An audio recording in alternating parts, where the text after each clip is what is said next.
actually starting from what's called the Towpath Park within the city of Buffalo, and we're going to go all the way to Niagara Falls. This is one of my favorite sections of the river trail. Very beautiful. That Strawberry Island in the background there, and then beyond that is Canada again.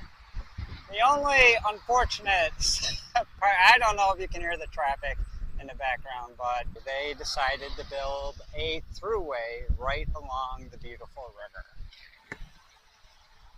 Now we are into the Isle View and Niawanda Park section of the trail, which is a lot quieter and a lot more pleasant. The river is beyond the bushes over there to your left, and it's just a quiet, peaceful park. There's ice cream stands and hot dog stands if you wanted to stop a break. You can see the benches, picnic tables, gazebos, shelters, parks. It's 4 or 5 miles of very pretty park along the river. There's a beautiful shot of the river. I'll turn the camera around so you can see that it's still me. So, like I said, I started at Towpath Park, and from there to Niagara Falls and back, it's about 40 miles round trip, but you can make this trip as long or as short as you want. You can start closer to the falls. You can start farther away, further into the city. You could start at the Buffalo Outer Harbor, which would add another 10 miles of bike path. And this trail actually goes past Niagara Falls. It goes all the way to Lewiston, New York, which is probably, I'm not even sure, 10 or 12 miles beyond the falls, and it's a beautiful ride. That landmass over there on the other side of the river is not actually Canada. That is Grand Island, New York. It's an island in the river, and it's a pretty big community. You can ride your bike around that island, and it's about 20 to 25 miles all the way around.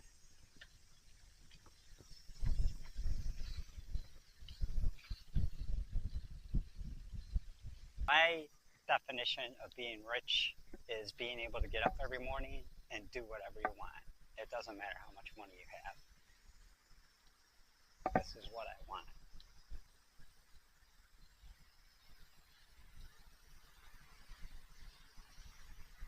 We'll see how well I can get this on camera, but when you come out of Niawanda Park, you're going to come up to the road. It's pretty good signage. And you're going to be on the sidewalk for a while, or if a bike comes along unexpectedly on the road for a second. So you take that left-hand turn that I just botched. I think I'm going to cross the road.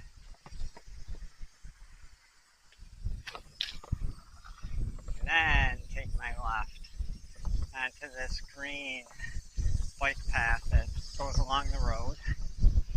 And then right where that traffic light is, we're going to take a left onto that one-way street.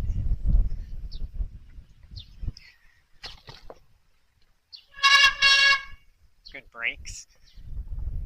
Kind of running the red here. And you can see that is where the bike path picks up again. Far off in the distance at the bottom of this hill, you'll see a sign, the Shoreline Trail. So the New York State Canalway Trail and the Empire State Trail are heading east now, and we're going to continue to head north.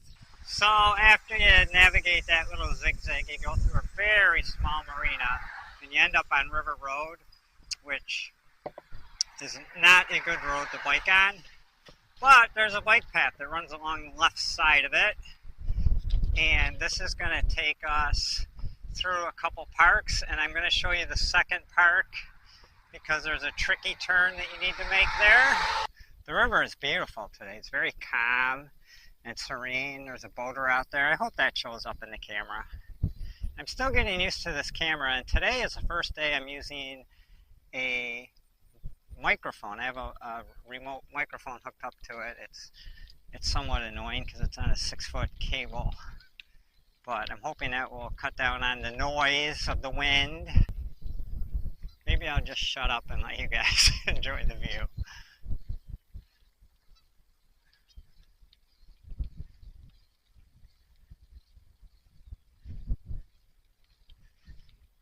What I'm really looking forward today, the river is so beautiful. The waterfalls are just enormous. Is that a word? They're entrancing. They're so therapeutic to look at. They're hypnotizing. The rapids, the water is so powerful. Wait till you see it. And despite all that, I think maybe what I'm looking forward to the most is seeing the people. There's so many people, so many beautiful people from all over the world. You can see this van coming down. That's where we want to be. The bike path is going to keep going straight, but we want to cross because we need to cross River Road at that signal to get on the bike path. Otherwise, this bike path is going to end at River Road and you're going to be riding on River Road, which is not where you want to be. So we're going to take a right-hand turn here. We're going to approach that traffic signal and we're going to cross River Road. My brakes are squeaky today and I don't think they're working that great. So I'm going to turn the camera off, but just now I am on the other side of River Road and you can see why you need to make the crossing of River Road right where we did, because there's a cement wall now between us and River Road, which is great. But if we would have kept going straight on that bike path and not made that right-hand turn to River Road, we would have been forced to make a right-hand turn up to River Road, and we wouldn't be able to get to the bike path because this 3-foot cement wall would be in our way. So here's this greenery that I promised you. You know, say what you will about New York State. The summers are short, the winters are cold, the taxes are high, the housing prices are low. But anyway, wow, we have a wonderful bike path system. We can ride from Buffalo, New York up to Niagara Falls and beyond, up to Lake Ontario. We can ride from Buffalo, New York to New York City. We have bike paths in Clarence and Amherst and Lancaster and elsewhere. A lot of good things you can do in this area of the country on a bike. This is nice and safe and quiet and a little bit of shade for those hot summer days. I need to tell you about side streets. It's a couple mile side streets, but it's well marked, very safe, very quiet side streets. And this is going to go on for a couple of miles until we get to the South Grand Island Bridge. And why is the South Grand Island Bridge such an important milestone on this trip? Because underneath the South Grand Island Bridge is a little park that nobody ever heard of called LaSalle Park. And the significance of it is not only does it have beautiful views of the river, but they have a drinking fountain to fill up your water bottles. And what is more important than filling up your water bottles while on a long bike ride? Okay, I'm going to roll you into LaSalle Park. Fridays must be lawn cutting day because every park I've been to this morning has a lawnmower going in it. Sheesh.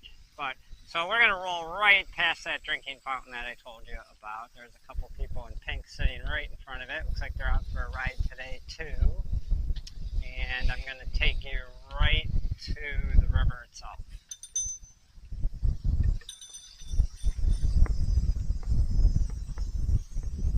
You can see the South Grand Island Bridge there. Lots of traffic and commerce coming over it.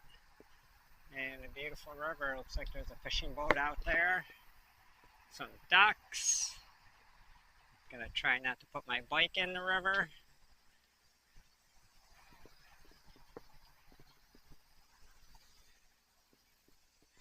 But I am going to turn the camera around so you can get your first glimpse of the mist from the falls. I'll try to do that slowly so you can feel the suspense as we get closer. Hopefully that shows up pretty well. I can see it as plain as day with my naked eye. Not sure how well it will show up in this camera, but hopefully there it is. Still a bunch of miles to go. I'm going to guess 5. The river's going to change a lot. It's going to get mighty powerful and dangerous. Now we are rolling up on the water intake facility that feeds water to the hydro plant that makes very cheap electricity for New York State. You can see the mist from the falls a lot clearer now, and of course we're in a park-like area, so there's a lawnmower going. More of the beautiful Niagara River for your viewing enjoyment.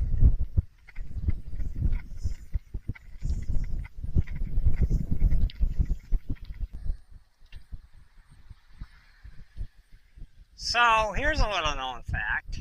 The locals here know it pretty well, but maybe if you're from out of town you might not know that the Niagara River is not an actual river.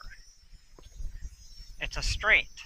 A strait is a narrow body of water that connects two larger bodies of water, and that's what the Niagara River does. It connects Lake Erie to Lake Ontario. So, thus, it is actually a strait. How it became a river, I don't know.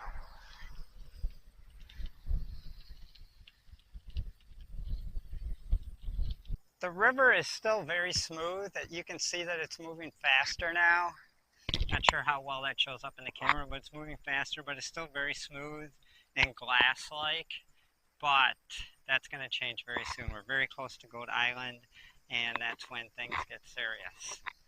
Just another quarter mile down the road, you can see the river's moving faster. Maybe you can see it. I don't know how well this camera's going to look, but if I spin it around, you're going to be able to see Goat Island and the beginning of the rapid section of the river.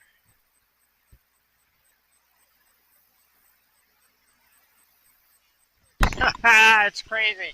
Here you can see I'm just a couple of 100 yards at the most further down the river, and this is a piece of water that you do not want to be a part of. We're probably 400 meters or less from the brink of the falls, and you do not want to be in that water because you are not coming out. And 2 goals, I'm going to try to show you good footage of the river, and at the same time I'm going to try not to run anybody over. A lot of people. Wish me luck. Wish them luck. A lot of people coming up.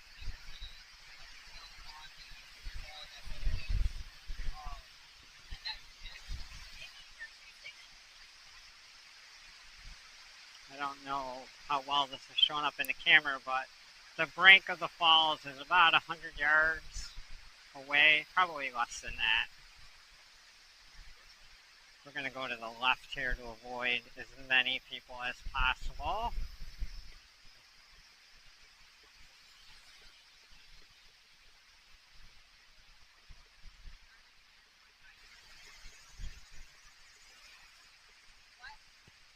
I love this place. Look at that drop off. Just disappears. The river just disappears. That cliff is about 200 feet down.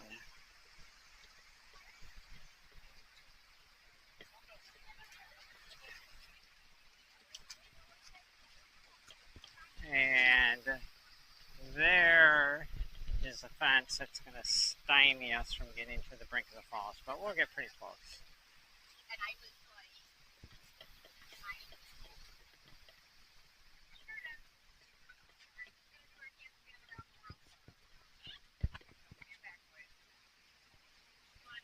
So that got you pretty close to the falls. It was, hopefully it shows up in the camera. Now I'm back to that bridge that takes us to Goat Island, and I'm going to go that way. Again, as best I can without running anybody over. It's a longer trip, so there'll be a lot of people to look at. Enjoy. So now we're on the bridge that goes over the rapids to Goat Island. A lot of people going to Goat Island, not a lot of people coming from Goat Island. Still kind of the early part of the day. There's actually two bridges that take you to Goat Island. We're on the second one now.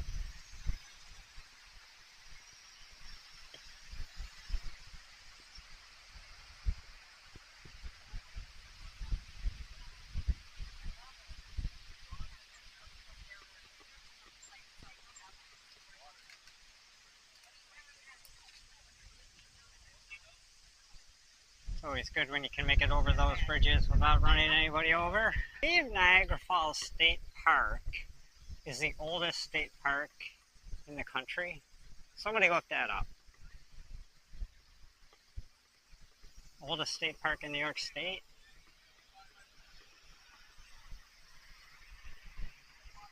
And so here's the funny part. You're not supposed to be riding your bike over here, but they have bike rentals. So,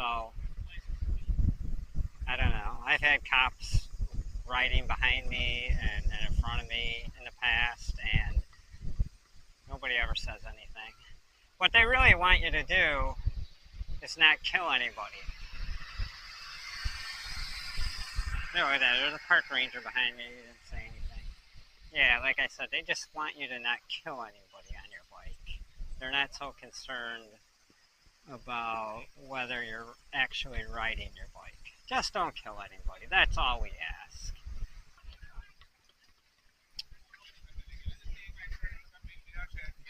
Again, trying hard not to run anybody over.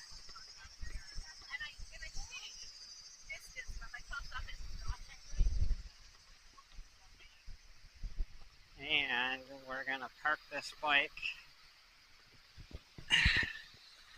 And there you go. I don't see a rainbow like we often do. So that little tiny section of waterfall is called the Bridal Falls.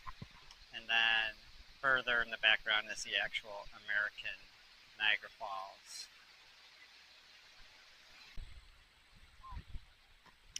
So there's a pretty amazing view of the Canadian Falls, which are called the Horseshoe Falls because of their obvious shape. There's Niagara Falls, Canada, on the other side of the river. The CNN Tower. Oh, there's a rainbow. Can you see that in the camera? There's always a rainbow at Niagara Falls.